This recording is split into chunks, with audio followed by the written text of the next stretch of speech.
Shri Vinay Viswam ji. 5 minutes, please. Sir, without any hesitation, I would like to congratulate the energetic and vibrant Finance Minister who moved the present budget. I take note of the efforts put in by my close friends, the MOS Finance, also for this attempt. Sir, but still, I am constrained to say that this budget does not have a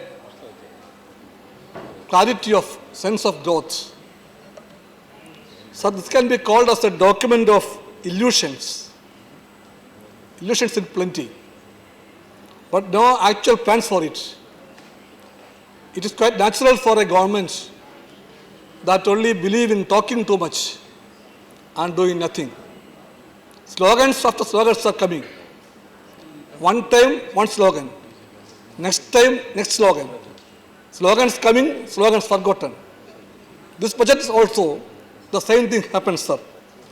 Sir, I may be called as a professional pessimist. That's a term used by the Honorable Prime Minister.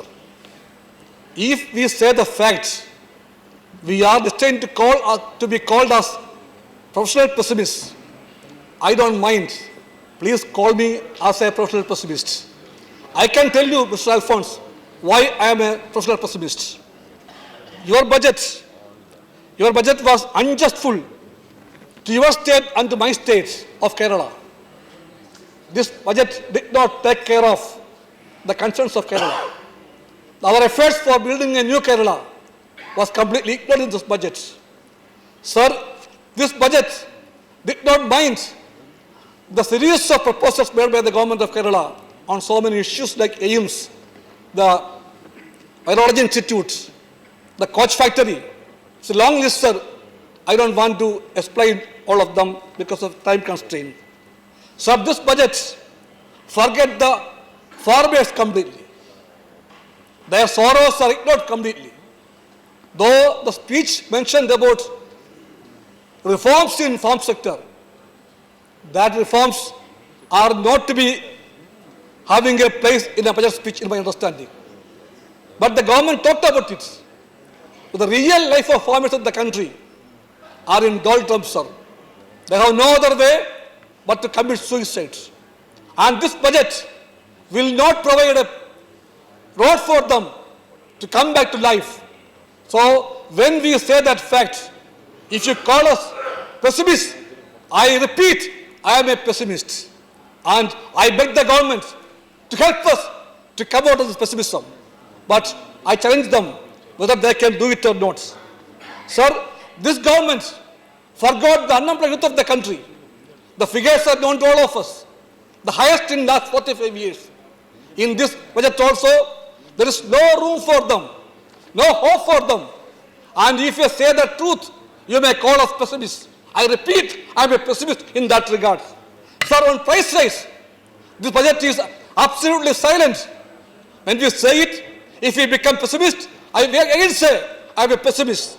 Sir, on questions of education, which is the future of the country, I can tell you the government has ignored the future of the nation, the young generation. Allotment for that sector is also really meager, sir. So that's a fact. Sir, health sector. Health sector, India has provided only 0.93 of the GDP for health sector.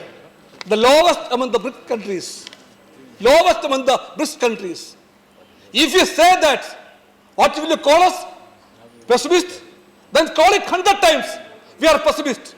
We will argue for the poor, argue for the unemployed, argue for students, argue for a change, and that's our task, and we'll do it.